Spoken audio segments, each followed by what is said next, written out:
I've had a bad history with this anime in the past, as well as the manga, but I'm sure the new adaptation isn't that bad.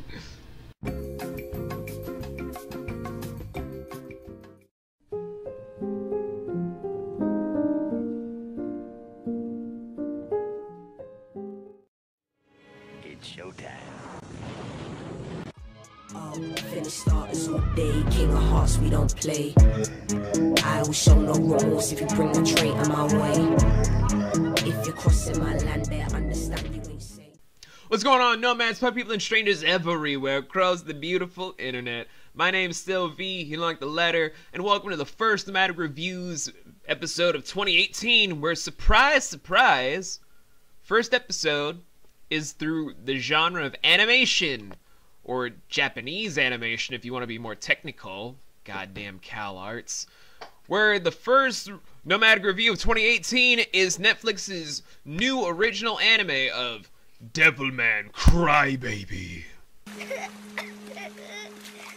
Devilman Crybaby is a remake of the original story of the manga Devilman, created by Go Nagai. And if you guys wanted to have a more detailed backstory of anime slash manga you don't need, but need to know in order to understand the review, then I suggest you guys check out Bennett the Sage or Kaluna Reviews, or pretty much any anime tuber on the internet. Because I'm not here to give you guys super big backstory. I haven't read Devilman in years. And if you guys are going to ask me stuff about, but what about the original OVAs and all the things of the old anime? The answer's still the fucking same. It's been a while since I've seen anything Devilman.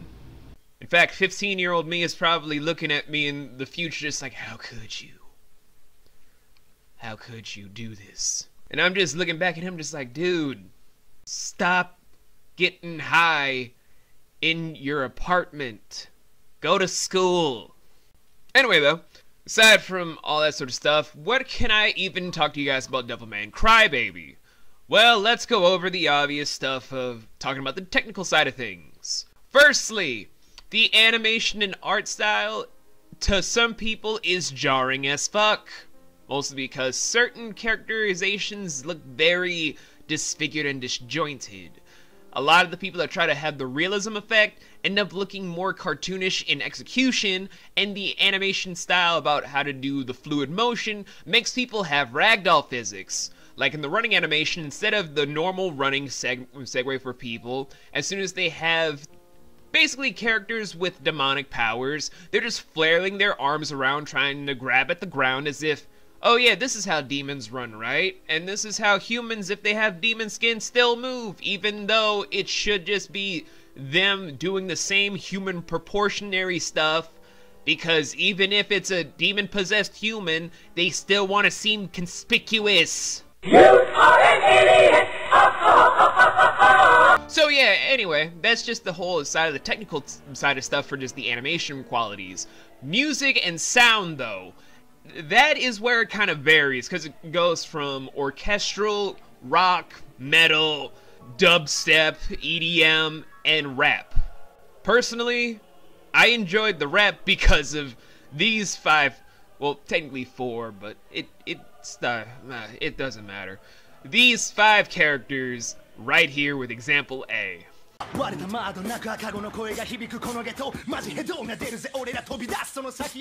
I swear, these were like the highlight of watching the entire 10 episodes, and then episode 9 happened. Anyway, enough of the technical stuff, because you guys are probably just really hoping for an in-depth analysis at this point from an actual anime tuber, which I am not.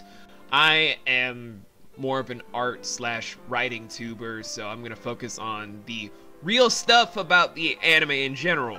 Now, from the story perspective, we are following the story once again of Akira Fudo and his friend of Ryo as they're trying to go into Black Sabbath in order to uncover how come demons are infecting the world.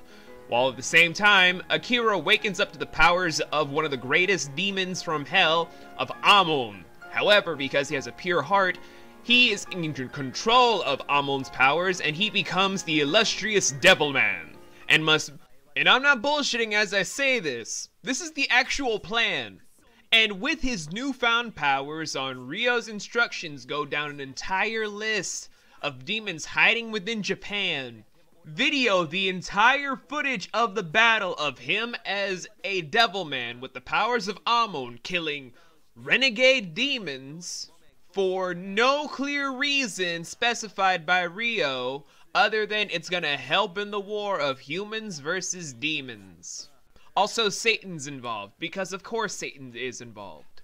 This is starting to sound like a bad comic book plot. As more people end up going to Sabbath, and other demons are still looking for Amon as a way of awaiting the big war set up from Satan to attack all humans as eradication, and then finally overthrow God.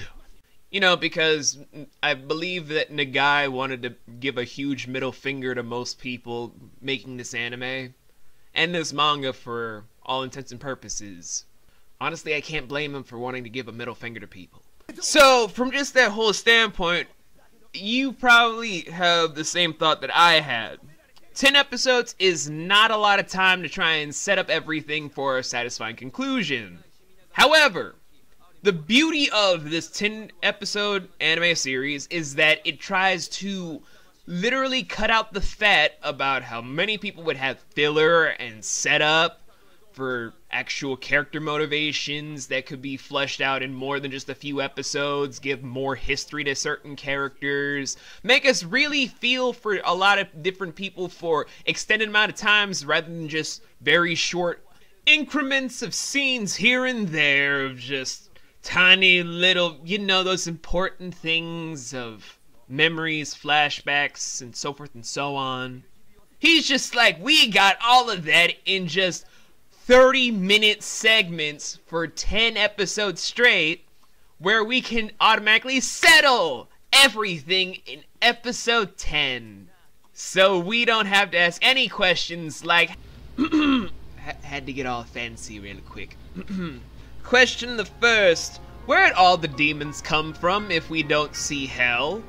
How come Satan is trying to become the heterosexual life partner for Devilman in the same way the Patroclus was to Achilles in the Iliad? What are all of Amon's powers, if we only get small segues? How come Celine took so long to find Amon, even though she's supposed to have such a huge connection with her so-called lover that's inside Akira? What is the full-blown Demon Council? Why, in all God's creation, why is Satan only taking so little time and small little efforts to do his full-blown plan without showing us step by step his plan throughout his illustrious flashbacks? When did we get any of the real red herrings other than that one scene in Black Sabbath over Ryo's real history?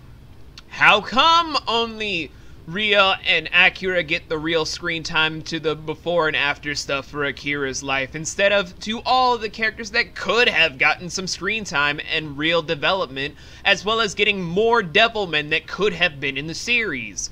How come we didn't get any real fleshing out of other Devilmen that were so big a deal about, I can't be the only Devilman?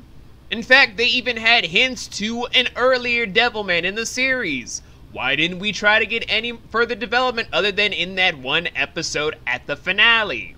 Where was the real romantic tension truly built up for Akira and Miki, except for just small increments, again, making it seem kind of rushed, since it's just, oh yeah, they were just childhood friends, they could obviously just do this without us even telling you, because we're just showing instead of telling as well.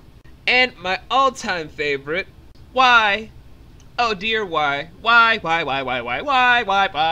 Oh dear God in heaven, why is Satan, even in this adaptation, still with the wings, even though that's a giant misconception over Satan and Lucifer? Why, oh why? What? We're all just getting that in small segues anyway? Alright, cool. All those questions out the fucking window. all of them out the fucking window. I'm automatically satisfied, everybody. I'm automatically satisfied. You magnificent bastard, I read your book! Oh, fuck.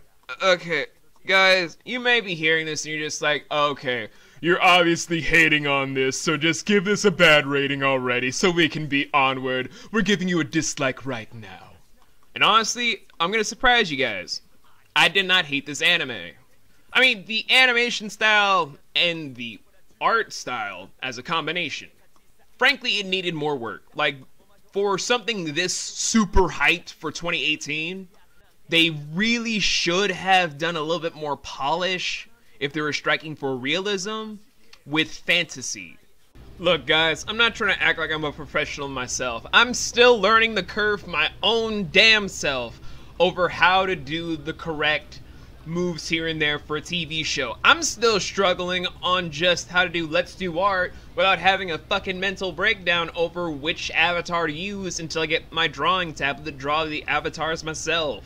But at least if you're hyping something up this much, you would think that maybe, just maybe, you'd put more than just a couple of nice scenes together so that the first couple episodes aren't really shitty in how the characters' movements and whatnot are happening. The demon transformations aren't that bullshitty, and your one chance at CGI isn't wasted just that one time to build up suspense for, oh shit, are we gonna be having like CGI demon on demon action? So it'll be an actual good use of CGI, unlike the new Berserk anime. So yeah. From all that sort of stuff I could go into, that's just my whole thing of it needed more work. But it wasn't a bad anime adaptation, nor was it a bad remake. For a lot of stuff that you could have done with the story, you could have just shit the bed with this and been done with it. But there are a lot of good references to the original anime that came from it. There are lots of Easter eggs to the manga, as well as to old statue figurines that fans still claim to, as well as characters that we didn't see in the adaptation. It still goes strong as a retelling of Devilman with a very satisfying conclusion. It just could have been paced better, could have been animated better, and had a little bit more fluidity with its whole narrative. It wasn't too clunky, but it felt too rushed. It wasn't that bad aesthetically, but it could have been a bit more polished. It's just those small things for myself that keeps it from being the super hype train that a lot of people are saying automatically off the bat. But it also keeps it from being as terrible as other people I keep hearing say what it is. So from just my whole standpoint, I'm just gonna give this whole anime adaptation of Devilman, labeled Devilman Crybaby, a solid 9.5 out of 13 with a C+, and I'm awarding it with a 4.5 star rating out of 7. It's not the greatest thing to kick off 2018, but it's definitely not the worst. So, with all that being said though guys, I still got a lot of work to do. I still got a few more videos to get in production for you guys automatically, and I'll see you all in my next review. Oh, this you crazy mother. I don't even know no more. I don't even know no more. Cause I'm lost. And I don't even know where to go no more. The rain never felt like this. I ain't never been myself like this. I ain't never knelt like this. I ain't never prayed like this. I ain't never smoked like this. I ain't never drank like this.